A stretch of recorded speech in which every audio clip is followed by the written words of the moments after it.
bọ́jọ́ bá pẹ́ títí ọjọ́ àpín o bọ́nà bá jìnnà jìnnà àdópin o àti sáré àdópin aré àmàtìjìyà àdópin ìyà o àti sunsun àti kan ògiri ó má ti gbẹ̀yìn kọ́ lọ́tẹ̀ ìmọ̀ o bẹ́ẹ̀ ni o.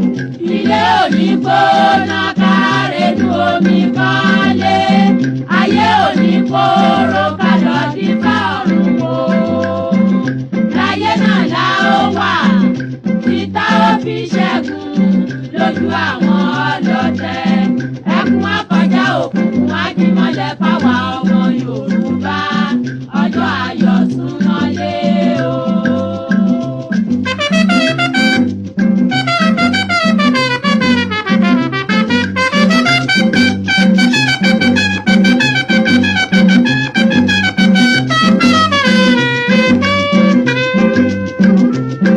ó di láéláé pọ́npá ó mà di láéláé pọ́npá Yorùbá ò ní dọ̀bálẹ̀ ẹ̀fẹ́ nìkan ó di gbẹ̀yìn kọ́ lọ́tẹ̀ ìmọ̀ o. yé ẹ dìde dìde bí ológun ẹ bá jàgà sílẹ̀ o ẹ rántí àtọmọdọ́mọ kò ní sún wa kò ní rẹ̀ wá tá ó fi ṣẹ́gun tẹni tó dé ó sàn ju ẹni tirẹ̀ ń bọ̀ bẹ́ẹ̀ ni ò ní dídúró kẹ́dúró gbọ̀n kẹ́dúró gbọ̀n kẹ́dúró gbọ̀n gbọ̀n gbọ̀n àtùpàgbé oníkànnì o bí ẹ bá sùn ẹ gbé ọjọ́ ayọ̀ súnmọ́lé o. bí a bá kú tí a bá jí àwọn náà ni pé ọjọ́ ayọ̀ Yorùbá ti súnmọ́lé o ní agbára Ọlọ́run Olódùmarè ọjọ́ ayọ̀ Yorùbá ti súnmọ́lé ẹni tó bá wá ní kọjú ayọ̀ Yorùbá má ṣojú òun tàbí tó ní kó má súnmọ́lé kó má wáyé ó dàbí ìpẹ́yìn ẹ̀ náà ni Yorùbá ó ti máa celebrate láti máa ṣàjọyọ̀ mò ń bọ̀ bá gbé òkè. ẹni rè fẹ́ràn ẹni bá ṣàìsàn wo ni yóò lè mọyì àlàáfíà bí a bá ṣaláìní ká tó wá ní a ó mọyì bàbá ń fojoojúmọ́ jẹun ata ó dífá fún Yorùbá tí í ṣe ọmọ Odùduwà bàbá mi òkè gàgàgà tí í ṣe lẹ́gbẹ̀ẹ́ lẹ́yìn aṣòótọ́ Ọ̀yọ́ Ìbàdàn Oǹdó Ìjẹ̀ṣà Ilé Ifẹ̀ o. wá ohùn alóore Odùduwà ló ń pè. Àkúrẹ́ Ọ̀wọ̀ Ìkàrẹ́ Ẹ̀yìn Èkìtì ẹgbóhùn Ìgbé o. wá ohùn alóore Odùduwà ló ń pè. Ìbàràpá Ilé Ẹ̀gbádò Ẹ̀yìn Ọ̀ṣun ẹgbóhùn Ìgbé o. wá ohùn alóore Odùduwà ló ń pè. Ẹ̀yin Ìjẹ̀bú ọmọ Àlárẹ̀ ẹ̀yin Ẹ̀gbá ọmọ Lísàbí. wá ohùn alóore Odùduwà ló ń pè o ẹ̀yin ọmọ Yorùbá ọjọ́ ayọ̀ súnmọ́lé o.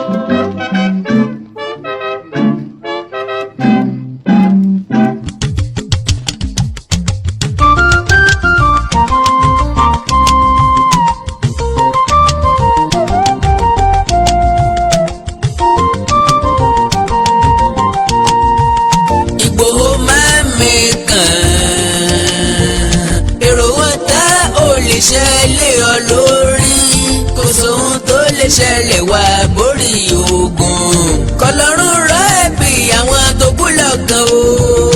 ìbò máa mi kàn èrò ọ̀tá ò lè ṣẹlẹ̀ ọ lórí kò sóhun tó lè ṣẹlẹ̀ wá borí ogun kọlọ́run rọ ẹ̀bì àwọn tó kú lọ́gàn o.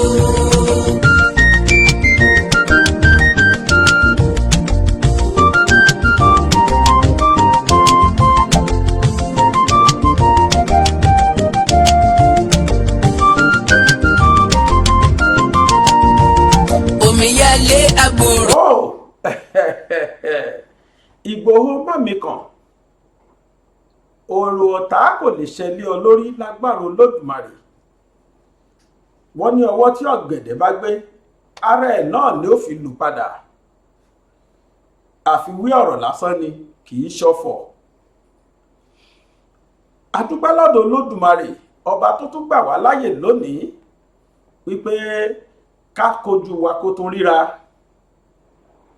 Yorùbá ní ọ̀rọ̀ àsọtì ní jẹ́ kínní àná mo kí wa ládọ̀ wípé kójú má kàtórí wípé àtòrí mi lónìí. Mo sì dúpẹ́ lọ́dọ̀ Olódùmarè tó tún gbà mí láyè látún ti wá lénìí.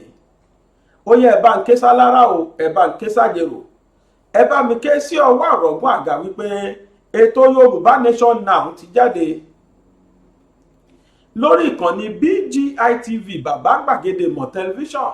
Òun náà lẹ ti wò ẹ lẹ́yìn tẹ́ ń wò mí live lórí Facebook. Ìkànnì tẹ́ tí ń wò yìí òun náà ni Gbàgede Ìmọ̀ with Aláwìyé Adébáyọ̀ péèjì wa nù. Tó bá jẹ́ pé wọ́n ṣí àẹ̀wá báwọ ni péèjì tí wọ́n ti ń ṣe ètò yìí gangan òun ni mo sọ yìí. Ẹ wo ibi tí wọ́n kọ fọ́lò sí ń bẹ̀ kẹ́ fọ́lò wa kẹ́ tẹ̀lé wa ọ̀fẹ́ ní kò ná yín ní nǹkankan. Ẹ̀yin tó sì jórí Facebook orí YouTube lẹ́yìn tí ń wò ó ṣánẹ́ẹ̀lì tẹ́ ti wò gangan òun náà ni BGI TV, yẹn ni pé Bàbá Gbàgede Ìmọ̀ tẹlifíṣàn, Bàbá Gbàgede Ìmọ̀ TV. Kẹ́ ẹ tó kọ délẹ̀ YouTube ó ti gbé wá. Ẹ sáàchì fún wa kẹ́ ẹ rí wa. Bẹ́ẹ̀ bá ti rí wa wo ibi tí wọ́n kọ subscribe sí, ẹ bá wa tẹ̀ kẹ́yìn náà ò dára wa. Bẹ́ẹ̀ bá ti wá tẹ subscribe yìí kò tíì tó o. Kẹ́hìndé rẹ̀ ń bẹ lẹ́gbẹ̀ẹ́ rẹ̀. Eléyìí ni wọ́n ń pè ní notification bell. Ẹ ṣá tẹ notification bell yìí, tẹ́ bá ti tẹ̀ ẹ rí nǹkankan tí ó yọ sí yín, ó kọ all all.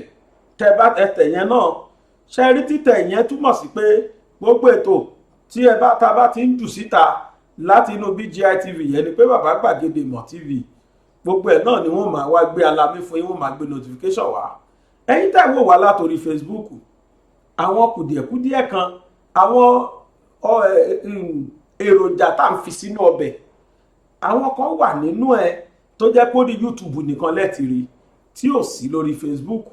Ẹ̀yin ò ṣe darapọ̀ mọ́ YouTube channel wa lénìí kẹ́yìn náà máa jẹ̀gbádùn, torí kìí ṣe gbogbo ètò là ń post sórí Facebook tó dórí YouTube láti ń wò ó.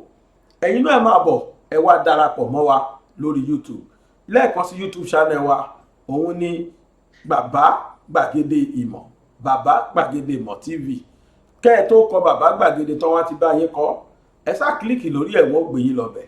Ọlọ́run ó ṣe dáadáa fún wa. Bákan náà nípa wà lórí Instagram handle wa ní Gbàgede Ìmọ̀ _22 Gbàgede Ìmọ̀. Tẹ́ bá kọ Gbàgede Ìmọ̀ ẹ rí bí àmì àyọkúrò minus, ìyẹn máa ń wà sálẹ̀, òun náà pè ní underscore. Ẹ tẹ̀ ẹ wá kọ 22 sí kí a ló máa gbé yín lọ síbẹ̀. Ẹ bá wa follow níbẹ̀ náà, follow ní kẹ́ ẹ ṣe ń bẹ̀, kẹ́ ẹ dẹ̀ wo àwọn fídíò wa kéékèèké tàjú síbẹ̀ náà. Ọlọ́run á ṣe dáadáa fún wa.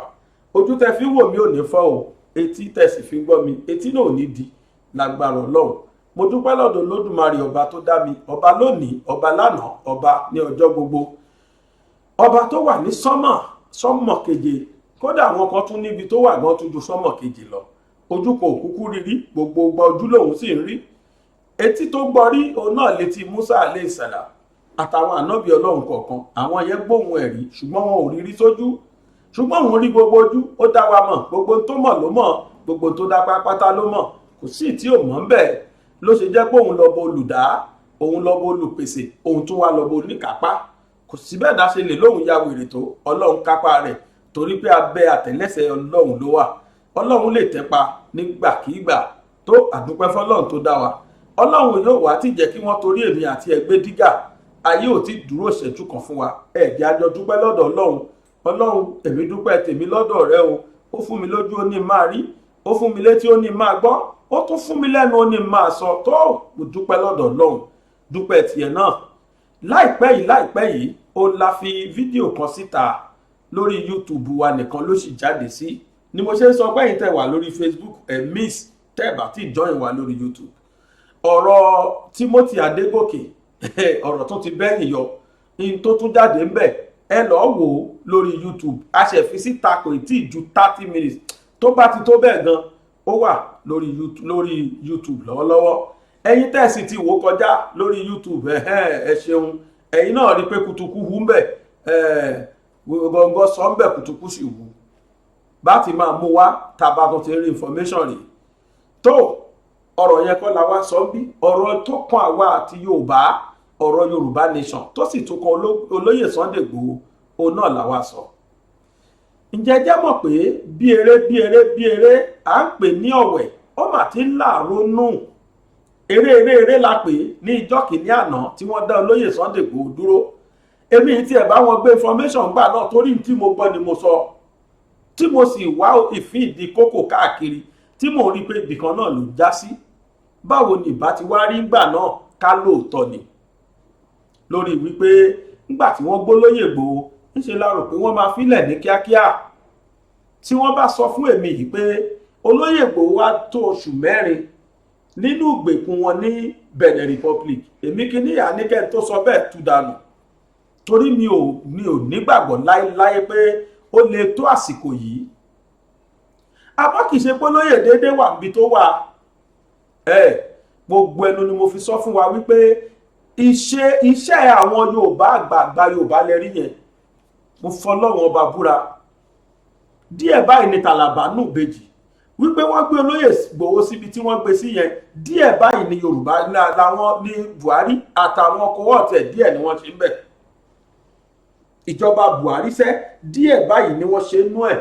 Àwọn tí wọ́n fà á tí wọ́n pàṣẹ tí wọ́n ṣèṣe kan gbólóyè Igboho Yorùbá ni. Àwọn tí wọ́n wà ń di bó ṣe pẹ́ tó yìí àgbààgbà Yorùbá ni. Gbogbo ẹnu ni mo sọ, and I'm stand to be corrected. Ẹbí mi pé tí n bá sọ pé iná ń jó lórí omi ẹni kérù rẹ̀ wá. Ṣé ẹ mọ̀ pé àwọn àgbààgbà Yorùbá yìí mọ̀ra wọn? Wọ́n á sì máa jọ ṣe àjọṣepọ̀, wọ́n á máa ṣe mítìnì papọ̀. Ṣùgbọ́n láìpẹ́ yìí lọ́lọ́run mọ̀ọ́mọ̀ dàárín wọn rú látara wípé wọn ò jọ agree lórí tí ń ṣẹlẹ̀ lórí ọ̀rọ̀ òṣèlú àti bí wọ́n ṣe ń ṣe àwọn ọmọ Yorùbá. Pàápàá jùlọ bàbá Ayọ̀ Adébánjọ. Ọlọ́run ń lo bàbá yìí lọ́wọ́lọ́wọ́ báyìí fún Yorùbá. Kí sì ló fà á? Nítorí pé ìlú olùsọ́dọ̀ bàbá yìí ló fà á. Olóṣèlú ní system kan tí wọ́n bá ti tá tí ò ti dún wọ́n á yí padà ń bẹ̀ ni. Ọlọ́run wá ń lo Ayọ̀ Adébánjọ lọ́wọ́lọ́wọ́ yìí fún ilẹ̀ Yorùbá. Bàbá náà ń tú àwọn àṣírí kan nílẹ̀ Yorùbá lọ́wọ́lọ́wọ́ sí tó fi yé wa wípé Yorùbá ló ta olóyè Sunday Igboho síbi tó wà. Kò sẹ́ni tó ṣe bẹ́ẹ̀. Akúkú gbọ́ lánàá bí jẹ́ta dẹ̀ ni tí olóyè Ṣẹ́gun Ọbásanjọ́ sọ pé ní tòun òun ò faramọ́ Yorùbá nation. Lára àwọn àgbàlẹ̀ Yorùbá ni Kábíyèsí Ọọ̀ni tilẹ̀ Ifẹ̀ tó tiẹ̀ tó wá jẹ́ pé ẹni tá a gbé síwájú bíi olórí ọba Yorùbá àti bàbá Aláàfin tìlú Ọ̀yọ́ láwọn tá a wò lágbàgbà ọba nílẹ̀ Yorùbá. Àwọn náà fi bò lórí wípé n tó jẹ́ Yorùbá nation ni lọ́dọ̀ àwọn tí wọ́n wá mọ̀ọ́mọ̀ tí wọ́n wà nídìí àìtí ìtètè fi olóyè Sunday Igboho sílẹ̀ àwọn olóṣèlú ilẹ̀ Yorùbá ni.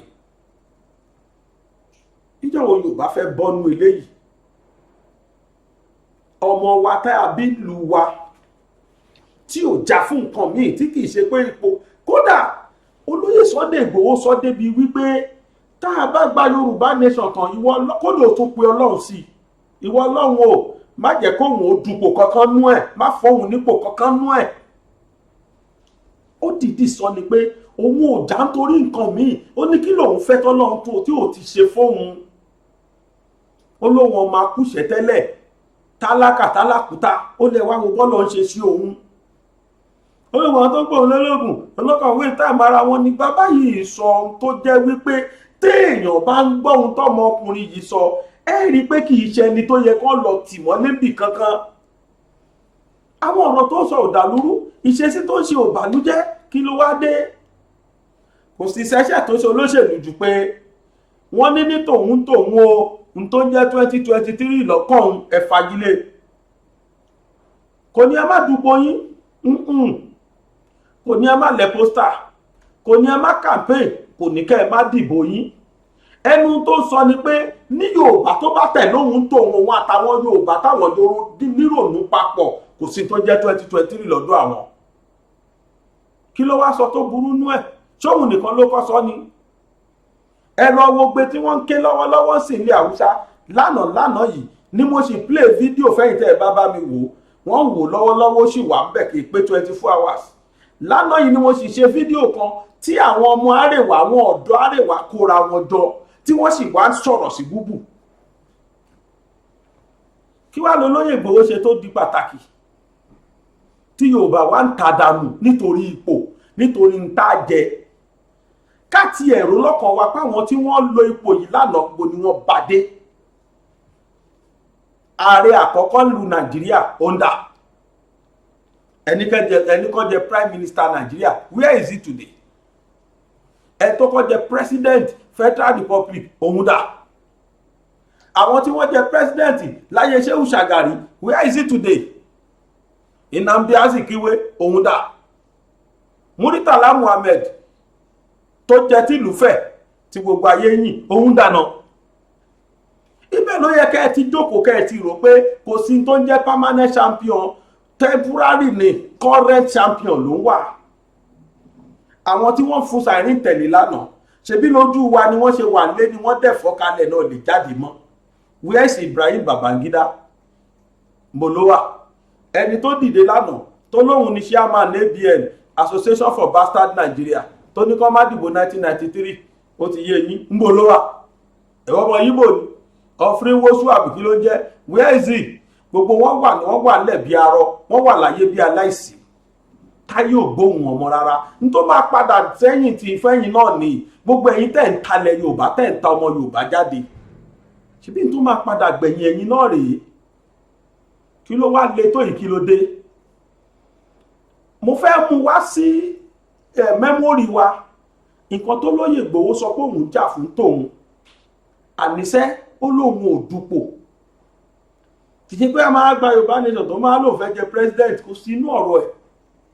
Gbèyàn wá jẹ́ billionaire tó ń jà kí ló ń jà fún freedom ilẹ̀ Yorùbá ni kí Yorùbá kò nú ẹrú tẹ́ wá gbé tẹ́ gbé sásìmọ̀.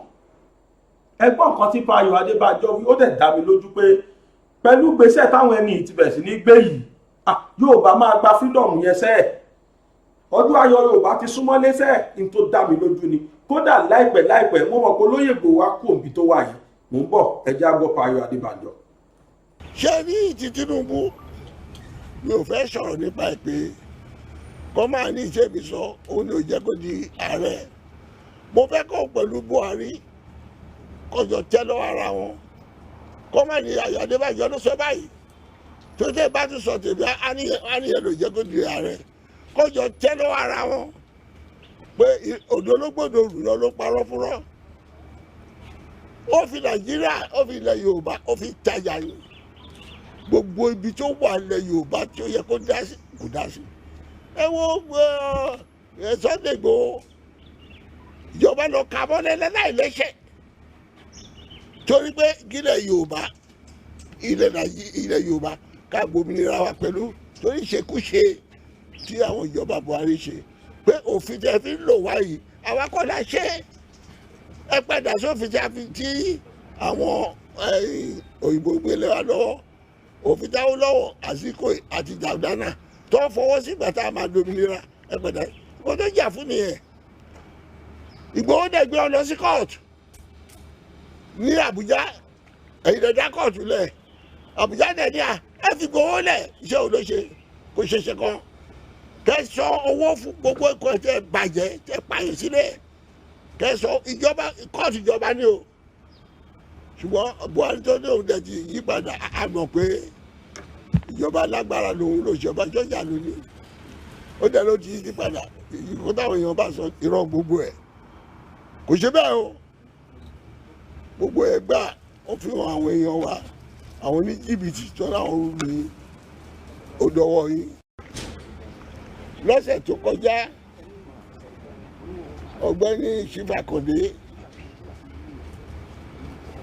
ó gbèwé ọjà ayé ìsìta tó pa àwọn Buhari àti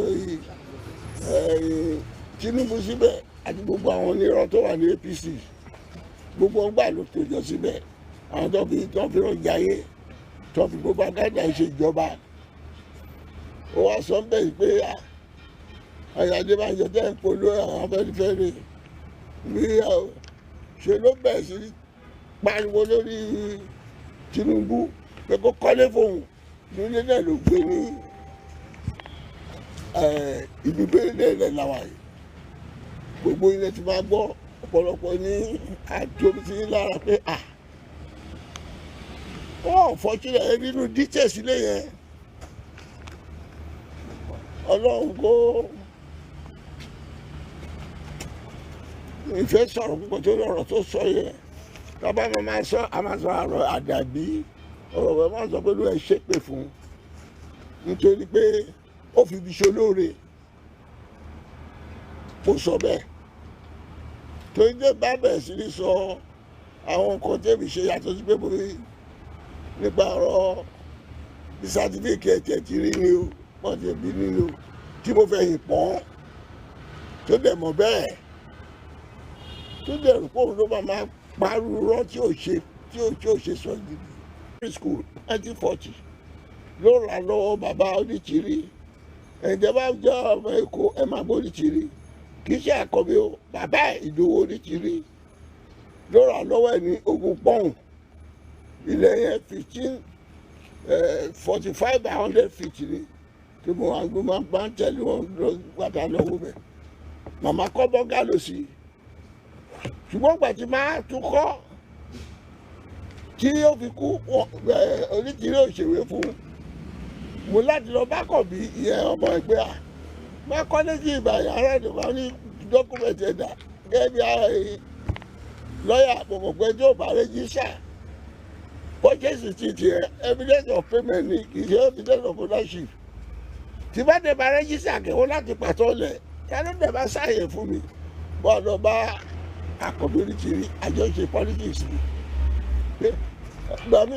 ẹjọ́ mi rèé bàbá ẹ ló tàlẹ̀ yìí fún màá mi rìsíìtì tó ṣe rèé ogún pọ́ùn àì gbogbo ààfin tó kọ́ sí ìlà ọ̀rọ̀gún yẹn tọ́rọ̀ pé owó ẹ̀ ló fi kọ́ kò sọ pé bẹ́ẹ̀ ni tòótọ́ ni your accountant àwọn accountant tó ṣe petrol station ló dẹ̀ ti ṣiṣẹ́ kó tó di gómìnà àti gbogbo ẹ̀ gbọ́ fúnra ẹ̀ kó wá sọ fún wa pé ó wá já lówó ló fi kọ́ àwọn ilé tí jìnnìkù sọ fún ẹ tí olùkàlùkù bá ṣe ni bó bá dẹ̀ sọ ti yẹ ẹgbẹ́ tó dá mọ́ wa gbogbo àwọn tó dá Afẹ́nifẹ́re sílẹ̀ tẹ́mi mọ̀ lájọṣẹ́ àwọn bíi Alfred Riwani àwọn Dr. Bájà àwọn Àjàó àwọn Alhaji Ìṣọ́yè Ìjẹ̀bú-Òde àwọn Isa Williams baba Chief Justice ara àwọn tó ti lẹ́yìn tàbí dálẹ̀ yẹn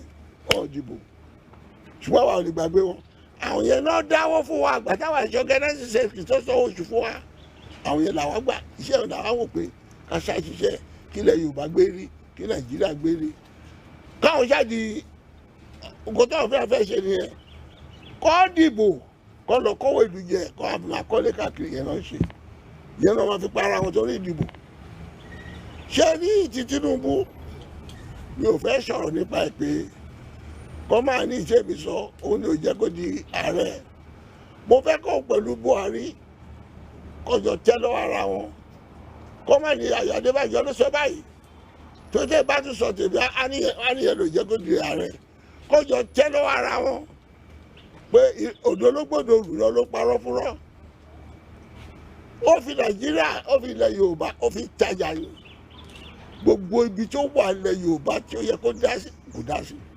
ẹ wo Sunday Igboho ìjọba lọ kà mọ́lẹ̀ láì lẹ́sẹ̀ torí pé kílẹ̀ Yorùbá ilẹ̀ Yorùbá ká gbòmìnira wa pẹ̀lú torí ìṣekúṣe tí àwọn ìjọba Buhari ṣe pé òfin tẹ fi ń lò wá yìí àwa kọ́ la ṣe ẹ padà sófin tí àwọn òyìnbó gbélé wa lọ́wọ́ òfin táwọn lọ́wọ́ àsìkò àti Jàgànà tó fọwọ́ sí ìgbà tá a máa dominira ẹ padà kó tó jà fún nìyẹn Ìgbòho dẹ̀ gbé ọ lọ sí kóòtù ní Àbújá ẹ̀yin lè dá kóòtù lẹ̀ Àbújá dẹ̀ ní ẹ fi Ìgbòho lẹ̀ iṣẹ́ ò ló ṣe kó ṣeṣe kan kẹsọ owó fún gbogbo ẹ̀kọ́ ẹ̀ tẹ́ bàjẹ́ tẹ́ pààyàn sílẹ̀ kẹsọ ìjọba kóòtù ìjọba ni o ṣùgbọ́n Buhari tó ní òun dẹ̀ ti yí padà àgbọ̀n pé ìjọba lágbára lòun ló ṣọba sọ́jà lónìí ó dẹ̀ ló ti yí padà ìkó táwọn èèyàn bá sọ irọ́ gbogbo ẹ̀ kò ṣe bẹ́ẹ̀ o gbogbo ẹgbà ó fi hàn àwọn èèyàn wa àwọn ní jìbìtì tó láwọn ní odòwò yìí. ìbéèrè kejì tí mo ní ni pé níbi tí erin méjì bá ti jà gẹ́gẹ́ bí òwe ẹ̀yin àgbà koríko bẹ̀ ǹjẹ́ nìwọ mọ̀ pé tẹnitẹni tàkísà ní tààtàn tiwa ni olóyè Sunday Ìgbòho òòṣà ní tiwa àkísà aṣọ tá a pa tìṣègùn lébọ́ pẹ́ bóyá yóò wúlò fónílé Ìgbòho kì í ṣe ọ̀daràn ó ya níbi ìwọ́de alálàáfíà fún pípè fún ìtúsílẹ̀ olóyè Sunday Adéyẹmọ Ìgbòho òòṣà ẹ jẹ́ ká jáde ká ṣèwọ́de ká fìfẹ́ hàn sí olóyè Sunday Ìgbòho yóò wáyé ní Embassy of France to the United States ní 4101 Reservoir Road NW Washington DC 21007 ní ọjọ́ kẹtàdínlógún oṣù kejìlá ọdún yìí láti aago méje òwúrọ̀ sí aago kan ọ̀sán 17th December 2021 láti 7 a.m. sí 1 p.m. lọ́jọ́ yẹn kan náà yóò tún wáyé ní Benin Republic Embassy ìyẹn 2124 Kalorama Road NW Washington DC 20008 láago méjì ọ̀sán sí márùn-ún rọ̀lẹ́ 2 p.m. to 5 p.m. Ìgbòho kì í ṣe ọ̀daràn ẹ jẹ́ ká jọ ṣèwọ́de alálàáfíà yìí láti fi hàn bẹ́ẹ̀. Prophet Ayọ̀délé Ológunlolúwa Chairman for Yorùbá Nation Diaspora Mega Rally Worldwide ń sọ pé ó ti yá o ẹ̀rọ ìbánisọ̀rọ̀ rẹ̀ ní +1803-846-1116 Sajudeen Adejamiu akọ̀wé fún Yorùbá Nation Diaspora Mega Rally Worldwide +215-869-2966 ó ti yá o Ìgbòho òòṣà ó gbọ́dọ̀ rí ìtúsílẹ̀. Pa Ayọ̀ Adébánjọ ẹ̀kú ní kún kékeré tẹ́lẹ̀ rí bàbá pẹ̀lú àwọn gbogbo wọn náà jẹ́jẹ́ ni wọ́n jọ ń ṣe tẹ́ẹ̀bà gbàgbé bí oṣù mẹ́fà sẹ́yìn wọ́n jọ lọ sẹ́kọ̀ọ́ ni tí gbogbo wọn jọ wà lẹ́yìn chairman Èkó ìyẹn ni pé láńlọ́ọ̀dù Èkó àmọ́ nísìnyí ojú bàbá yìí wá ròdòdó bàbá yìí ti ròdòdó ó wà nú àwọn àgbààgbà Yorùbá tó kù tí wọ́n ń sòdodo tí wọ́n sì ń jà lórí pé kí wọ́n fi olóyè Sunday Ìgbòho sílẹ̀ níbi tó wà bàbá yóò tijú láti sòdodo gbogbo ìgbà ni wọ́n sọ kí ló olóyè Ìgbòho ṣe gan mo ń sọ̀bọ̀ lẹ́ẹ̀kan kó sọ pé kì í ṣe pé bóyá nítorí ọ̀rọ̀ pé òun fẹ́ jẹ́ òṣèlú òun fẹ́ dépò ní tóun jà fún yìí kí ló jà fún torí ọmọ Yorùbá ni tá bá nítorí owó ní ṣówó tó ní ṣó lè lọ tán ni tán bá lè yan bílọ́níà ni in tó sì kọ́ dànù nílé sílùú Ìbàdàn ẹ̀ẹ̀gàn ní ẹ̀ bá rérin ká sọ pá rérin àjànàkú kọjá mo rí nǹkan fìrí ni gẹ́gẹ́ bí jíǹgù wà àwa náà mọ̀ pé tó sọ pé ó wo tẹ̀rù ìwọ̀nba tí ó lò ló mú náà wá ṣe pé léyìí fún un tó wá jẹ́ pé ibi tí wọ́n fi ń ṣúlẹ̀ Yorùbá náà fi ń ṣù yìí rọ́pò ìyàwó ẹ̀ ṣẹ̀ṣẹ̀ bímọ kò ìfojú kan àwọn ọmọ náà dì sí ṣe bẹ́ẹ̀ ní bá ṣẹ̀gùsí ni wọ́n sọ pé ó dúró jẹun bẹ̀ ni nítorí ọ̀rọ̀ ọmọ Yorùbá àwọn olóṣèlú wa ń káàkiri wọ́n ń sáré kiri wọ́n fò sókè fò sódò wọ́n dẹ̀ gbé ọmọ yín wọ́n gbé sátìmọ́ ẹgbọ́n tó mo fẹ́ rán wa létí tó lóyè Ìgbòho sọ ọjọ́ kìíní àná wípé òun ń jà fún kó tó di pé wàhálà yìí ṣẹlẹ̀ mò ń bọ̀. ọ̀tọ̀ ń jà ohun tí mò ń béèrè fún yẹn Ọlọ́run òde ìdédé wálé ayé san ọba tó dá mi sílẹ̀ ayé òun ló mèrò ọkàn rẹ̀ ẹlòmí Sunday ní sùúrù ẹ̀dá kámọ́ ní ọba tó dá mi sílẹ̀ ayé bàbá mi ò lówó àbúrò mi lélẹ́yìí bàbá mi tálákà gbogbo tálákà yìí láti gbogbo fámìlì wa táà jẹ́ nǹkan kan ó wá sèmi lólówó tó wá ní níṣẹ́ olówó lásán níṣẹ́ olówó kìkì ọmọ nítorí wọn fi agbára fún ọ tó pé agbára tí ń bẹ lọ́wọ́ rẹ̀ gbogbo ayé ọmọ bẹ̀rù ẹ̀ òní mọ bí ó ṣe wá àwọn tí ń pè mí lálágbára wọn ọmọ tó mọ ẹ tí wọn bẹ́ẹ̀ bá ṣe ẹrúndì àbẹ́rí ké mímú ẹ̀ túrú. wọ́n sọ pé àwọn Sunday Igboho kan wà nínú àwọn tó gba ilẹ̀ Yorùbá fún Yorùbá ńgbà yẹn kò dẹ̀ jó ìfẹ́ kán bẹ̀ kí wọ́n fẹ́ fi ṣe tí n bá jó ibẹ̀ yẹn ṣe ń kọjú ilé tí mo kọ́ ìdílé lọ ni ṣé ń gbé ju tí mo gbé yìí lọ ni ṣé ń lè jùlọ àwọn mọ́tò tí mo lò yìí lọ ni ẹ kí mo tún wá wá káàkiri alókọ tó da ókọ pé ókọ rẹ bẹ́ẹ̀ àtọ̀ ni ẹ̀yìn ni ó ti tán Ọlọ́run níjọ́ bàjẹ́ fún yín wọ́n ní bẹ́ẹ̀ náà àwọn tó ń jọ jà fún ẹ̀tọ́ Yorùbá kì í ṣe pé mo ń jà fún pé wọ́n balẹ̀ wọn gbowó yín kílọ̀kà mi pẹ̀lú yẹn àlóhun tí mo fẹ́ mọ̀ jà fún sí ni Yorùbá yìí sẹ́ ojú ayé mi lára ìgbà àgbàdo àwọn tó ń kulẹ̀ lọ yóò bọ́ dúró lójú ayé mi báyìí tẹ́mi ní ọ̀hún jẹ́ kàn bẹ́ẹ̀ tí èmi kẹ́sì mo fẹ́ du gómìnà bẹ́ẹ̀ mi du sẹ́nitọ̀ mi du kankan kọ́mọ̀ fún mi ní kankan bẹ́ẹ̀ tábà ti gbà ṣùgbọ́n ká gbà tábà ti gbà ọlọ́run mò ń bẹ̀ ọ́ ni mọ̀ fún mi ní kò kankan bẹ́ẹ̀ ṣùgbọ́n ká gbà kókò mi wá mo á fẹ́ kọ́ jẹ́ kókò mi wà náà tí ó gbalẹ̀ Yorùbá.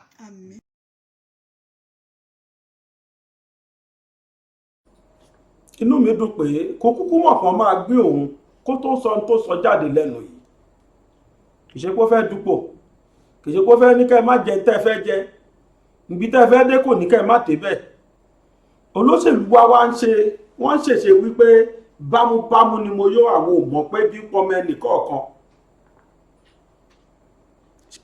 wẹ́ a lè sùn ká kọrí síbì kan náà gbogbo wa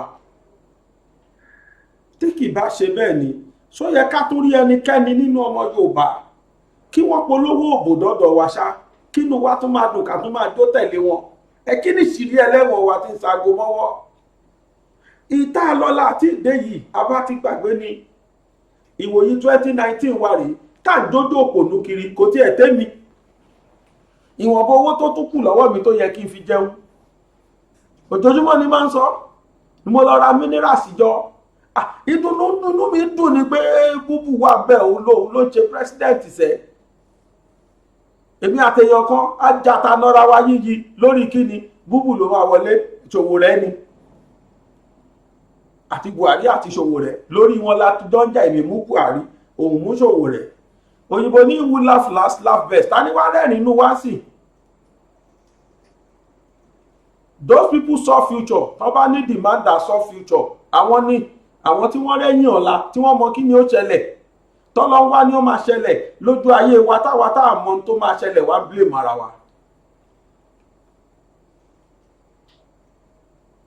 mo ra minerals ní tí mò ń fún àwọn èèyàn Buhari ni ó ṣẹ́ tí dìbò ó yẹ gbà ẹmú sẹ́jẹ̀ ẹ ṣáà wá ṣàdúrà fún olóma wọlé ìbò wá wọlé tọ́ńkọ́ kí ni géènì wa wọ́n fi ń gbé àwọn Yorùbá wọ́n fi ń gbé wọn pa ni Fúlàní fi ń bẹ́ wọn lórí táwọn ará oko wa ò tó lo oko mọ́ ẹ̀mọ́ tó jẹ́ sọ́nsìn ẹ̀ta nífẹ̀ẹ́ dáko ẹ̀mọ́ etí gàrí sọ ṣáàrà gàrí níye tó ń tà nísìn ṣáàrà rí láyé ìjọ àti dáyé ìjọ ti bí mi gbọ́ rí pé wọ́n ta kóńgò gàrí kọjá 100 naira ẹ̀mọ́ etí tó ń ta kóńgò gàrí nísìn ráìsì ìkó ẹ̀wà ńkọ́ kóńgò ẹ̀wà àfẹ̀sìkọ́ má didi 1000 ìjọ ọmọ náà láti 1000 náà pè ṣe bí nǹkan tó máa dé yẹn wọ́n jà fún rẹ̀ kí ló kàn ó rọrùn fún láti lọ sáré sí Germany kó lọ Lincoln síbẹ̀ kó dẹ̀ máa lò gbèsè ayé náà kó dẹ̀ máa ṣe tó ń ṣe lọ́lẹ̀ Yorùbá tí ó sẹ́ni tó fẹ́ bi wọ́n léèrè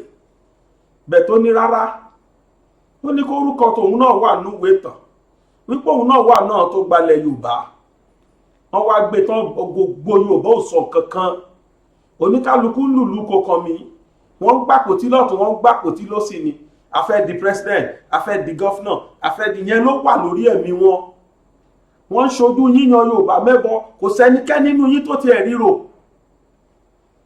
àtọ́nílé àtẹlẹ́mù àtọ́ba àtìjòyè everybody felt on they are feeling unconcerned kò sí tó kàn wọ́n merry making ni wọ́n ṣe kiri wọ́n tún romance Fúlàní tó tún gbá àwọn èèyàn pa pé kí ló fẹ́ ṣẹlẹ̀ anẹ́sà ti máa kówó fáwọn káwà máa rówó ná wọ́n ẹ̀ bá pa gbogbo Yorùbá tán ìwọ́n ní Báyọ̀ Adébájọ́ sọ yẹn wípé wọ́n ń talẹ̀ Yorùbá ni wọ́n fi Yorùbá gba star ni wọ́n fi Yorùbá gbapò ní ẹnìkan báyìí lókè ọ̀hún òun fẹ́ jẹ olórí ọmọ ẹ̀ fẹ́ jẹ olórí ìyàwó wà nípò olórí lọ́wọ́lọ́wọ́ ẹjọ́ sáwọn nìkan náà dáyé fún Ifá pàṣẹ ìrùkẹ̀rẹ̀ rọ ṣé ìrùkẹ̀rẹ̀ ni wọ́n fi lágbódù ni lọ́wọ́ ìbàbá ń du president ọmọ ń du gọ́fúnà ìyàwó wà senate ẹjọ́ kódà ó tún kọ ọmọ kan tó tún jẹ ìyàlọ́jà general gbogbo olù ìyàlọ́jà general gbogbo ní Nàìjíríà ẹ ń gbòjáyé wọn la wá ẹ wá ní kí wọ́n ní kọ́ release Olóyè Ìgbòho láìṣẹ̀ láìrò láì ní kankan tọmọkùnrin ṣe wọ́n tún ti ń gbàpò tí kiri ebi ò ní mo máa ń sọ gbogbo ìgbà èmi tèmi mi ìsínú ẹni tó ní kó lóṣèlú má gbàpò tí kọ́ gbé kan gbé tá bá ti rẹni máa dìbò fún wọn bet kíní kan ni kí wọ́n jẹ́ káwa náà conduct referendum wa kájọ wò yes or no ní referendum. Do you want Yoruba nation? You don't want, yes or no? If you don't want, go this side. If you want, go this side. Káwá wo èwo ló fẹ́ pọ̀ jù tán bá ti lè ṣe bẹ́ẹ̀ wọ́n pass kán máa gbápò tí wọ́n lọ kán máa dìbò lọ àmọ́ bọ́n ṣe yẹn kán fà wá náà kán gbà wá náà láyè láti conduct referendum. It is part of Nigerian constitution. To ask for self-determination is not a crime. It's never a crime. In as much you don't do it in a violent way. And so far, ta ló lè sọ pé bóyá wọ́n gbébọn, wọ́n gbàdá, wọ́n gúnyàn ní nǹkan, wọ́n ṣàyàn, kódà wọ́n ṣàyàn bléèdì rí. Ẹgbẹ́ ọmọ ọlọ́mọ ẹ̀jù síbi tó wà, kódà tún make attempt lórí yẹ láìpẹ́ yìí. Kí ló dé, kí ló lè tó yẹn? Bẹ́ẹ̀ inú mi dùn wípé yes, àwọn tí wọ́n ní cordial relationship tí wọ́n pawọ́pọ̀ Ọlọ́run ti ń tọ́ àárín wọn ká nísìn. Ṣebí Fáyọ̀ Adébájọ ló ń sọ̀rọ̀ yìí, àwọn tó tún jù yẹn náà lọ́ọ̀ tó sì máa sọ̀rọ̀. Èmi mọ̀ pé tó bá yá Ọlọ́run á bá wa tú Ọ̀gbẹ́ni sílẹ̀. Ẹ wo nǹkan tó sọ ní kí lóun fẹ́ fi kì í ṣe pé bóyá ó fẹ́ dupò, kì í ṣe pé bóyá ó lóun fẹ́ gbàpò tí president kò sọ pé kí president má sí bẹ́ẹ̀ mọ́, kò ní kó lóko má lóko, kò ní kó lódò má lọ. Àwọn tó tiẹ̀ sọ pé kó lóko má lóko, wọ́n di free man ẹ̀. Àwọn yẹn ń rìn bó ṣe wù wọ́n nílùú, kódà wọ́n tún fún wọn láṣọ ológun. Ẹni ẹlẹ́ni tí ó ṣẹ̀ tí ó rò tí ó mọ nǹkan kan ó lẹ́gbẹ́ títà tí mọ̀ láìṣẹ̀ ọ̀rọ̀ lẹ́gbọ́ lẹ́nu ẹ̀. Mo tún mọ̀ fi refresh brain wa ká lè mọ kí ni ìjà tọmọkùnrin ìjà fún, kí ni ìrònú ẹ̀, kí ló gbà lérò. Ó rí wọ́n tún ti gbá kòtí, kódà bó ti ẹ̀dùn wẹ̀ pé wọn come out straight wọ́n sì ń deny, ṣùgbọ́n bí wọ́n bá dé yìí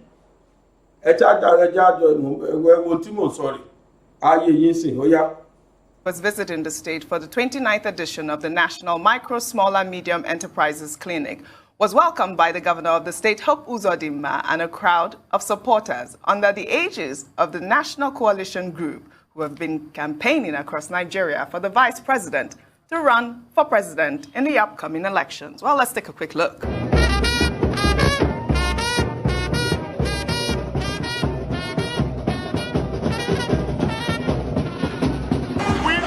National Coalition Group, and my name is Dr. Eli Idibia, and here is the second member of SCG, and here is the state leader, and this is Sam Eke, the National Secretary of SCG. We are all here with our member crowd to welcome our principal, Professor Yemi Osinbajo, to Imo State. We are working for him, we're looking for him to come around presidency of Nigeria. We are begging him, we are seeking him to come and salvage the economy, to come and empower the youths, to come and make the women laugh again. We are doing this because Osinbajo is credible enough, he has an intimidating credential, he is humble, a man of the people. We are not rooting for him because he's a Yoruba man. We're doing what we're doing because he is a Nigerian president. He's the man that can make a Nigerian president, and all the technologies will be happy for him being president. Look at our flyers, you can see PDP governors are supporting the SCG, Osinbajo, and many other APC governors are behind us, and we are doing this. This is Imo State. We have done this in Lagos, we're doing it in Katsina, we're doing it in Nasarawa State. Rufai, will you say this is another clever way, Vice President? That's it, we buy. Wọ́n ti bẹ̀rẹ̀ campaign vice president lẹ́wọ̀ yẹn yóò bá ní o pẹ̀lú ipò tọmọkùnrin wà tó bá lẹ̀ dí àkókò márùn-ún àgbààgbà Yorùbá kan olóyè ìgbà ti gbàgbé pé wọ́n ti mọ́lé àwọn oníkálùkù pakúnmúrẹ́ jẹ oníkálùkù dákẹ́ wọn ò sọ̀rọ̀ àti ẹ̀ ń gbọ́ rúmọ̀sì pé àwọn àgbààgbà Yorùbá kan ni wọ́n túbọ̀ ti pamọ́ bẹ́ẹ̀ pé kò sáyè fún ẹ láti wá Nàìjíríà ṣé nítorí 2023 ẹ jẹ́ kí kinní kankan yé wa náà ṣùgbọ́n ẹni tó bá wọn Ọlọ́run nìkan ṣoṣo ló máa jẹ́ ó di 2023 ọ̀hún àbí bẹ́ẹ̀ kọ́ bẹ́ẹ̀ ni ẹni bá wọn Ọlọ́run ló máa jẹ́ ó di 2023 kì í ṣe òun nìkan tí Yorùbá là ń sọ yìí wọ́n gbé Yíbò náà tì síbẹ̀ o ṣùgbọ́n wọ́n fi Haúsá lẹ̀ wọ́n fi nọ́tánà sílẹ̀ Fúlàní dẹ̀ ni wọ́n fi yẹn lẹ̀ lọ́wọ́lọ́wọ́ ìtàn bá fẹ́ ṣe eré ni n tó ti mú wọn gbé Ìgbòho tó mú wọn gbé Nnamdi Kanu ó yẹ kó ti gbé Gumi náà ẹgbẹ́ kábàkàbà tí Gumi sọ lánàá èyí tẹ́ wo fídíò tànà ṣẹ́gbọ́n tó ń sọ lánàá ṣérù yẹn yẹ kó sì wà láàrin àwọn èèyàn Nnamdi Kanu pariwo pé ìyà ni wọ́n fi ń jẹun ní DSS o DSS jáde wọ́n ní kódà ìgbádùn tó ń gbá wọ́n lójú ti 5-star hotel lọ DSS nígbàdùn tí Kanu rí bẹ́ẹ̀ ibi tó wà bẹ́ẹ̀ yẹn wọ́n ní the luxury is just too much gbéyọ̀ wà lẹ́wọ̀n tó wà látìmọ̀ tẹ́lẹ̀ ó yẹ enjoy luxury wo ní ìbá enjoy kódà kéèyàn máa mu gàrí lábẹ́ ilé ẹ̀ luxury tó tó sí DSS jáde wọ́n ní gbádùn tí Nnamdi Kanu gbá wọ́n ní president America gan ò gbá ẹ̀jẹ̀ agbọ̀n tán wí mò ń bọ̀ náà. Its custody. The separatist leader on Monday filed a lawsuit against the Attorney General of the Federation and Minister of Justice, Abubakar Malami, and the Department of State Services, seeking an order from the Federal High Court in Abuja to compel the DSS to allow him access food, medical care, and clothes of his choice. He stated that despite an order of the court, enjoys full luxury in the country. Well, let's take a listen. That is, the service denies all the inciting allegations by IPOB and states that, 1, Nnamdi Kanu is not in any way maltreated in custody. Accusations of maltreatment negate the service's standard operation procedure on the implementation of rights of a suspect. 2, Nnamdi Kanu enjoys full luxury in the holding facility, incomparable to any of its type anywhere in the country. He is accorded full rights and privileges. He is never denied his right of worship or freedom from his select religious practice. Adequate attention, that's number 3, adequate attention is paid to Kanu's health. He has unhindered access to the best medical care and doctors. Kanu himself has confirmed to his visitors that the service has never in any way maltreated him. He even confirmed this to the quartet of Senators Ike Ekweremadu and Enyinia Baribe, Bishop Sunday Onuaha of Methodist Church, Nigeria, and co-chair Interfaith Dialogue Forum for Peace, and Ambassador Okechukwu Emuche, MFR, Secretary General Ohaneze Ndigbo, who saw him on Wednesday, 8 December 2021. Èrò tó ń lọ sókè òkun ẹ̀yìn dà. Ságbàsúlà àti máa wálé iṣẹ́ tó kójú òṣùwọ̀n láti bá ní ṣètò ìwé ìrìnnà ní kókó. Ọpẹ́ o! Ṣíṣe ìwé ìrìnnà dìrọ̀rùn ká bá ní ṣètò ilégbèé fún ìgbádùn àkókò ìsinmi lẹ́nu iṣẹ́, ìrìn àjò afẹ́ fún àwọn akẹ́kọ̀ọ́, lílọ sí Mẹ́kà òun Jerúsálẹ́mù, ó fẹ́ lọ kàwé lókè òkun, iṣẹ́ kíkọ́ lókè òkun àti bẹ́ẹ̀ bẹ́ẹ̀ lọ. Force Excellent Able Travels and Tours Limited wọ́n gba òǹtẹ̀ lọ́dọ̀ ìjọba pẹ̀lú àwọn àjọ elétò ìrìn àjò ojú òfurufú. Force Excellent Able Travels and Tours Limited àwọn gan lọ́ba láti bá wa dòwò pọ̀. Ẹ lè pe 09055052472. ẹ sì lè tẹ àtẹ̀ránṣẹ́ sórí +639174163 wọ́n wà ní nọ́mbà 45 Shokenway Òkè Ìjẹun Abẹ́òkúta ní ìpínlẹ̀ Ògùn. ẹ lè kàn sí www.excellenttravels.com.ph. Force Excellent Able Travels and Tours Limited. ìrìn àjò dìrọ̀.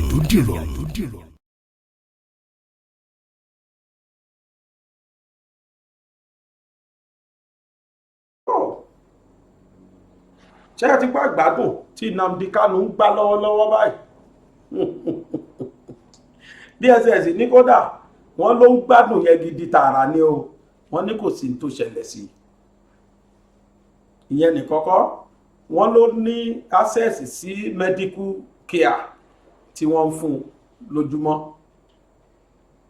Tí mò ń bi ìjọba náà ṣì ní wípé kí ló ṣẹlẹ̀ tó fi jẹ́ pé ọmọ àrèwá tó dalẹ̀ rú òun ò sí látìmọ́lé? Ṣé bí n tó yẹ káwọn olórí wa rò rèé? Ṣé bí n tó yẹ kán bira wọn nìyí? Mo kàn ràn yẹn gbámúgbámú ni mo yó, mi ò mọ̀ pé bí ń pọmọ ẹnì kankan ni wọ́n ń bá kiri. Yóò padà lẹ́yìn aṣọ olórin kan, yóò ní yóò máa lẹ́yìn ọ̀rọ̀ ìbò yìí yóò máa lẹ́yìn Àjàntìẹ̀lẹ̀ á lẹ́yìn gbogbo tí Yorùbá ṣe yìí. Ọ̀rọ̀ yóò dẹ̀ sọ̀rọ̀ èní ẹ̀wẹ́ ọmọ tó fojú Awólọ́wọ̀ rí, àwọn wo ni wọ́n tà síta? Adájọ́ tó jókòó tó dájọ́ kí wọ́n ti Awólọ́wọ̀ mọ́lé Yorùbá ni. Bẹ́ẹ̀ ni mo sọ, Yorùbá ni. Kódà ọmọ Abẹ́òkúta ni, ọmọ Ògùn state bíi tìlú Awólọ́wọ̀ ni.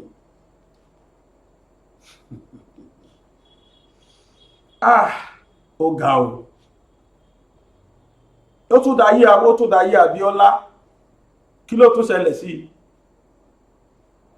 Ṣèbá Yorùbá kan náà yìí náà ló tún ta Abíọ́lá jáde. Kódà àrí lára wọn tí wọ́n dìdí gbé bọ́ọ̀dù Àbáṣà báyìí sílùú Ìbàdàn ní shopping mall wọn, mi ò ní dárúkọ. Àtàbíọ́lá àtàwọn gbóná wà sí tó kù bá ríra wọn ni wọ́n ti máa ríra wọn. Nta bá ṣe lé ní ọ̀rọ̀ tàn ní lọ́la. Ìdùnnú kan tó bá mi ni pé èmi ti bẹ̀rẹ̀ sí ní rí nísìn wípé Ọlọ́run tó mọ̀ọ́mọ̀ máa dà ní àwọn olórí ìlú pẹ̀lú tó ti tá a ti rí inú wọn tó ti ń dìde fún Ìgbòho yìí. Solution fẹ́ẹ̀ dé láìpẹ́ ní agbára Ọlọ́run. Tó dé mi lójú ni ìbá ti rẹ́ ní dìde fún, ìbá ti rẹ́ ní sọ̀rọ̀ ọ̀pá ẹ̀ tó bá dé Afẹ́nifẹ́re. Mo mọ̀ pé ń bò báyà àwọn Afẹ́nifẹ́re náà sọ̀rọ̀.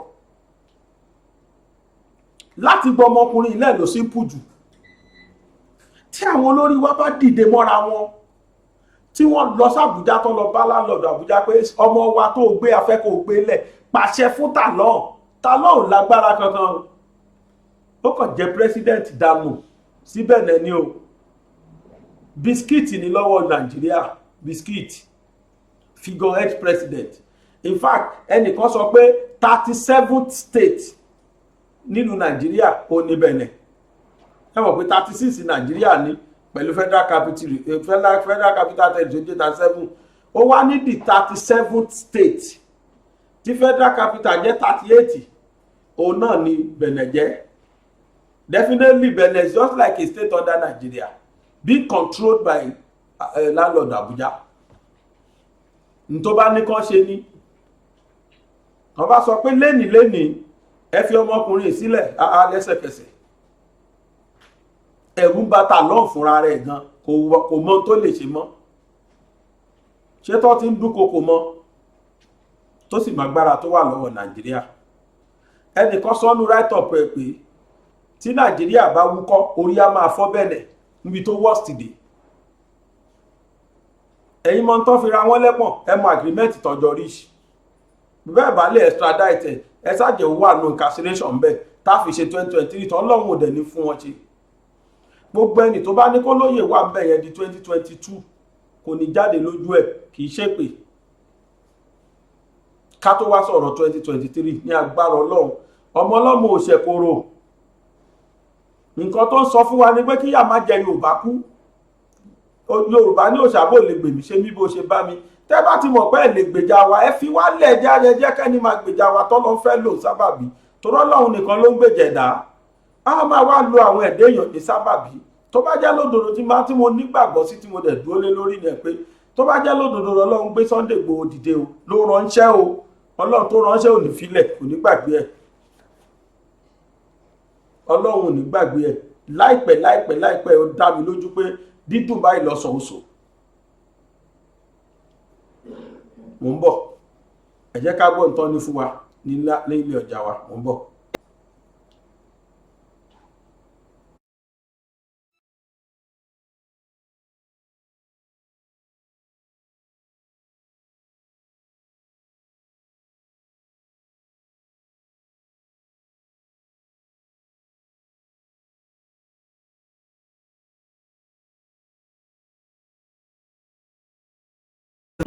fún gbogbo nǹkan tó ṣe. Àkànní ò tún gba fọ́tò lọ́wọ́ rẹ̀. Gbogbo nǹkan tó ṣẹlẹ̀ àti tí ò ṣẹlẹ̀ gbogbo ẹ̀ ló sọ fámọ̀kẹ́. Tó jẹ́ pé fọ́tò mi làkànní fi ń to gbogbo ilé tó máa ń fi mí yan ọgbọ̀n ní gbogbo abúlé. Kò lẹ́tùtù bẹ́ẹ̀ ni kò lẹ́bọ̀. mi lè fún ju $3,000. dollars. Ẹ sà ṣe rówó tẹ fún mi. Orí pípé yẹn gan náà ni mo fẹ́ emphasize lórí. Ṣé wá rí ẹ wá ṣọ́ra fún àwọn ohun ìbínú. By force and by fire you are coming with me. Tí wọ́n ní bùrọ̀ lọ bá mi já èèyàn máa gbé lábẹ́. Ó ń kọ́ wo kí ni nǹkan tó ń sọ lẹ́nu náà kí ló ń bẹ̀ fún. Ẹ̀gbọ́n kí tiẹ̀ ní big deal gan. Èèyàn báyàwó ọ̀rẹ́ láṣepọ̀ kí ni big deal. Get out of this house now. Ìwọ máa jẹ́wọ́ fún ẹ pé Amẹ́ríkà yìí ló bá mi máa jẹ́wọ́ fún ẹ ṣé mo pa àjọmọ̀ nǹkan tó ń lé ni àjọmọ̀ nǹkan tó ń lé wàá rí náà wò. Tábà máa ṣerú nǹkan bẹ́ẹ̀.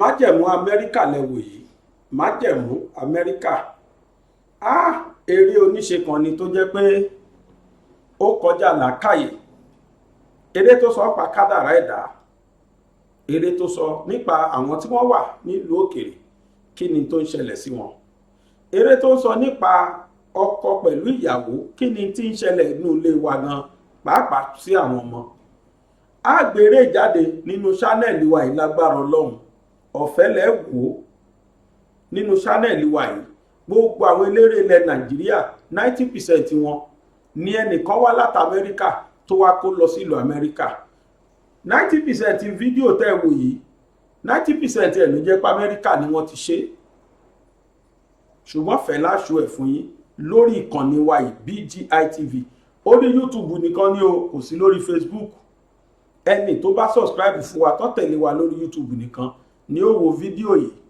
lẹ́kùnrẹ́rẹ́ a sì gbé jáde ní December 25 lọ́jọ́ Christmas gangan lágbé jáde lórí ìkànnì wa yìí BGI TV ẹ kú ojú lọ́nà ohun tá à ń bá bọ̀ òun náà ni lórí ọ̀rọ̀ Yorùbá lórí ọ̀rọ̀ báwo lolóyè Sunday Igboho báwo ni ó ti di ẹni tí ó gba freedom báwo ni ó ti di olómìnira rẹ̀ àwa dúpẹ́ pé kan nínú àwọn àgbààgbà Yorùbá ti dìde wọ́n ti dìde ó wá kú kára wọn bíi méjì mẹ́ta náà tí wọ́n dìde fọwọ́ kúnra wọn àtàwọn ọba Benin kí wọ́n bá wa pé tà lọ́hùn torí pé dídádúró tí wọ́n dá olóyè dúró síbẹ̀ yẹn ìlẹ́gà ni kò sí nínú òfin kò sí lábẹ́ òfin kò dé mọ́lẹ̀ tinú mi ni màá ṣe ni wọ́n ń ṣe kò sófin kankan tó dolóyè Ìgbòho mọ́bi tó wà yẹn àkọ́kọ́ náà kìí ṣe criminal ẹlẹ́ẹ̀kejì ni pé ìrékọjá láti ìlú kan sí ìlú kan kìí ṣẹ̀ṣẹ̀ ẹlẹ́ẹ̀kẹta wa ni pé máa yìí ti síkàsẹ̀ ilé ọmọ rẹ̀ dì nílùú kan lábẹ́ òfin o kò lẹ́ṣẹ̀ kankan tó ṣẹ̀ àmọ́ dídádúró tí wọ́n dá dúró yẹn ìròmí tó jó lókè omi ni wọn nílù tó ń lù fún wà lábẹ́ omi tàlọ́ǹkọ́ ló fi ọkàn balẹ̀ dá olóyè Ìgbòho dúró àwọn ìròmí tó ń lù fún wà ní Nàìjíríà ara wọn lẹ gbọ́ lánàá tí wọ́n sọ pé àwọn ò support Yorùbá nation láwọn táwádẹ́ gbé síwájú bí olórí ó nọ́mà náà everybody is entitled to his or her own opinion nítòyìnbó sọ̀rí o free láti express bó ṣe tèmi náà bá láìkì kan máa sọ àmọ́ ń tẹ́ sọ jáde yẹn kí ló lè bí ń bá bímọ ṣé ẹrú tí wọ́n fi àwọn bàbá wa ṣe tílẹ̀ Yorùbá ṣe láyé àwọn bàbá wa ṣẹ́rù yẹn náà ni àwa tá a tún jọmọ náà tún kọ̀tínú yìí báwọn bàbá ti wá ṣe kọ̀tínú ṣé bó náà ló rán àwọn ọmọ wa ẹ bọ́ sí gbòòrò ní ìgbà kan tí Fáṣọlá káńsù ọ̀kadà ẹ wá wo àwọn ọ̀dọ́ bí wọ́n ti ṣe ń sunkún ẹ ṣàkí ló kan ọ̀dọ́ pẹ̀lú ọ̀kadà tó bá jẹ́ ní tó dáa tó yẹ kán ṣe ni lẹ́yìn tọ́dọ̀ bá ka ìwé tán iṣẹ́ ló kàn àwọn tí wọ́n waste dànù nínú ẹ́sàsì sí Lẹ́kì yẹn ẹ ṣe bí àìrí kan ṣe àìṣiṣẹ́ ní ẹ̀tọ́ wọn tó jà fún nìyí wípé ẹ má jẹ ọ̀la wa mú oúnjẹ tẹ́ ń jẹ lẹ́nìí ẹ má jẹ future wa ló ń sọ gbogbo ọ̀dọ́ tẹ́rí tí wọ́n gbóhùn sókè lẹ́nìí tí wọ́n yé wọn àníkẹ́ ẹ lọ ságbo àwọn ọlọ́kadà ẹ lọ wọ àwọn tó ń gùn ẹ lọ sọ́dọ̀ àwọn onímárúwá ẹ lọ wọ àwọn tó ń gùn ká tó wá sọ́dọ̀ àwọn onítẹ̀sí graduate mélòó lẹ́tí ẹ̀ bá di tẹ̀sí ká fẹ́ pè fún wọn ṣùgbọ́n ọ̀kadà márúwá ẹ pa wọ́n bẹ̀ bìbà nígbà tí ò sí tán fẹ́ ṣe ẹjọ́ ìwé tí wọ́n wá lọ jìyà fún tí wọ́n lọ kà ohun dà kí náà fi ṣe gan wọ́n fi padà gun márúwá adẹ̀ nílùú yẹn dà tẹ́ẹ̀dẹ̀ lè rírú ẹ̀ láéláé ni mo tún sọ ẹ̀ lè rírú ẹ̀ láéláé ní Arẹwà ẹ lọ síbẹ̀ ẹ lọ confam ọmọ wọn graduate kẹwàá ni kó máa gọ̀kadà kì í ṣàrẹ̀wà rárá kí wá ní ọ̀bọ fi ṣorí tí náà kí ò ṣe èmi tó lóye Ìgbòho ń jà fún rèé wípé there must be equality before the law gbogbo wa lájọ ní Nàìjíríà kí ló dé tẹ́ wá street wa equally kí ló dé tẹ́ ẹ máa rí ìran kan bó ga jù ìran kan lọ but lẹ́nu irọ́ o ó wá káwọn tó fẹ́ sọ̀rọ̀ sókè ó káwọn tó fẹ́ gbóhùn sókè àwọn tó fẹ́ gbóhùn sókè sọ̀gẹ̀dẹ̀ sọ́bọ̀ ni wọ́n ń bá kiri ìtọ́bọ̀ ń jùlẹ̀ fún wọn ni wọ́n ń gbà àwa tó jẹ́ pé àwa gan la ní gbogbo agbo ọ̀gẹ̀dẹ̀ tí wọ́n wá ń já agbo ọ̀gẹ̀dẹ̀ wa tí wọ́n ń gé ọ̀gẹ̀dẹ̀ bẹ́ẹ̀ tí wọ́n ju ẹyọ kan lẹ̀ fún wa táwọn olórí wa tó ń dùjẹ owó tí Nàìjíríà ń pa lẹ́nìí ta lónìí Yorùbá lónìí tó pọ̀ jù gbogbo ẹnu ni mo fi sọ 90% ẹ Yorùbá lónìí internal revenue Nàìjíríà lẹ́nìí 90% já fún wọn 90% Yorùbá lónìí Ìgbò àwọn kó 5% ó di 95 kódà àwọn kó 8% ó di 98 2% wà ní Haúsá ẹ wá sọ north ẹ sọ kí wọ́n produce irrigation of agriculture ni wọ́n ṣe ń bẹ̀ nǹkan mélòó náà manufacture nǹkan mélòó náà ti bẹ̀rẹ̀ mineral resources wo ló wà ń bẹ̀ natural resources mélòó ló wà ń bẹ̀ tabayọwọ́ international airport tó wà Kano àti tó wà l'Àbújá ẹ tó dárúkọ mi international airport Lagos State ẹ̀mọ́ ẹ̀ tó ń pa wọlé lójúmọ́ mi sọ lóṣù o lójúmọ́ ká tó wá sọ lọ́dún ká tó wá sọ seaport wa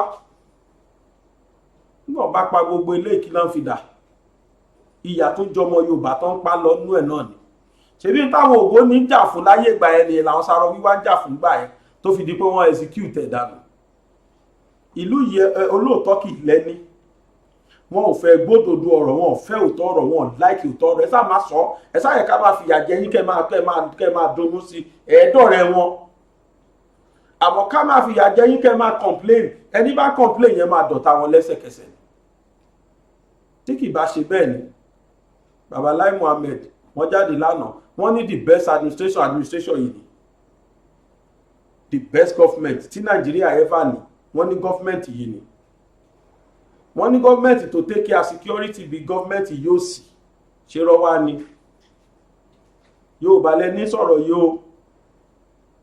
Yorùbá ní o ara àwọn tó yẹ kí wọ́n bá government sọ̀rọ̀ pé kán fi Ìgbòho sílẹ̀ rí o kóòtù dá láre o kóòtù tàn dálẹ̀ lẹ̀ Nàìjíríà ó ní Fáyọ̀ Adébánjọ sọ yẹn pé àwọn náà nà dá kóòtù lẹ̀ tí Ìgbòho gbé wọn lọ ó sì jàre bọ̀ wọ́n kọ̀ wọ́n ṣe ń tán sọ DSS lọ lé ẹ̀ wọ́n pa àwọn èèyàn gbé kò sẹ́ni tó lè sùn DSS rárá kò sẹ́ni tó lè bá wọn rojọ́ Ọlọ́run á dá o Ọlọ́run wà bẹ́ẹ̀ tó ń wò wá o ẹ̀yin nu Ọlọ́run nu tó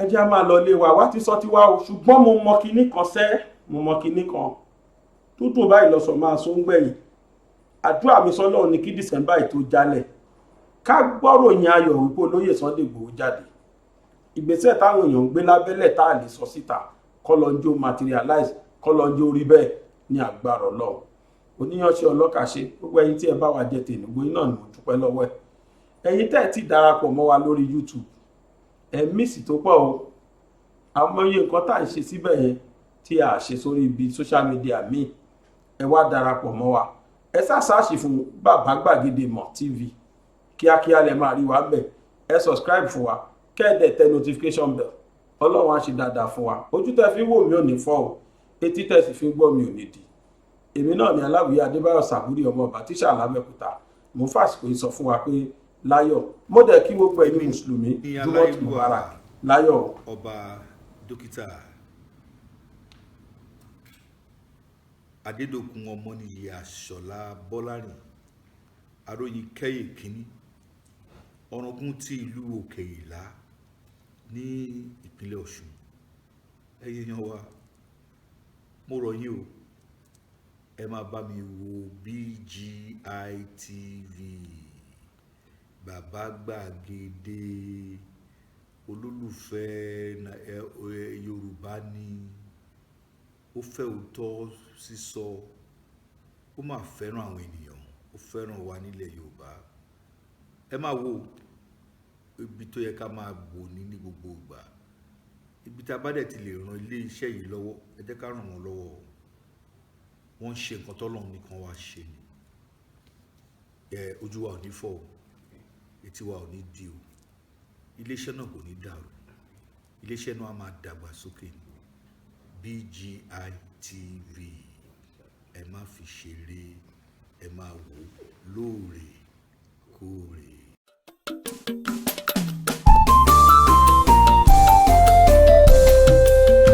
BGI TV yìí mo fẹ́ máa wò ọ̀rọ̀ tó jẹ ti ń gbèsè mo fẹ́ gbọ́ ètò lóríṣiríṣi wọ́n wà lọ́lọ́kan òjọ̀kan ìròyìn tó kojú òṣùwọ̀n àtàwọn ọ̀rọ̀ àgbọ́ fi kọ́gbọ́n eré wọlé fún tẹ̀rù tọmọ tèwe tàgbà ẹ má fi para. BGI TV mo fẹ́ máa wò ọ̀rọ̀ tó jẹ ti ń gbèsè mo fẹ́ gbọ́ ètò lóríṣiríṣi wọ́n wà lọ́lọ́kan òjọ̀kan ìròyìn tó kojú òṣùwọ̀n àtàwọn ọ̀rọ̀ àgbọ́ fi kọ́gbọ́n eré wọlé fún tẹ̀rù tọmọ tèwe tàgbà ẹ má fi para àdànà kó kọjá mórí nǹkan fèrè bàbá rere káwí parí BGI TV we are the pace setters. Bàbá gbàgede ìmọ̀ tẹlifíṣọ̀n station tí dòde. iléeṣẹ́ amóhùnmáwòrán tó mọ bó ṣe ń lọ tó ní ìròyìn kọ́ńbọ̀kì tó jẹ́ yàjóyàjó ìròyìn àti ìsọfúnni àtìgbàdégbà àwọn ètò tó ké pọ́pọ́ flẹ̀ má yí kúò ń bẹ̀ má gbé kúò ń bẹ̀ máa jẹ̀gbádùn ẹ̀ lọ BGI TV bàbá gbàgede ìmọ̀ TV èdè ọ̀kìn ló dirí ẹwà fákòkò o bí ọ̀kìn bá tún ìyẹ́ ẹ̀ díẹ̀ ẹwà rẹ̀ á kalẹ̀ á ká oko ẹ kàn sí ẹ̀ka ìpolówó ọjà wa láti bá wa dòwò pọ̀ lórí +234 70 38 22 6160 fún àwọn tí ń bẹ lórílẹ̀‐èdè nàìjíríà 070 38 22 6160 BGI TV bàbá gbàgede ìmọ̀ TV ọ̀gá ni kọ́ń láwùjọ òkúta. Bàbá gbàgede ìmọ̀ tẹlifíṣọ̀n station tí dòde.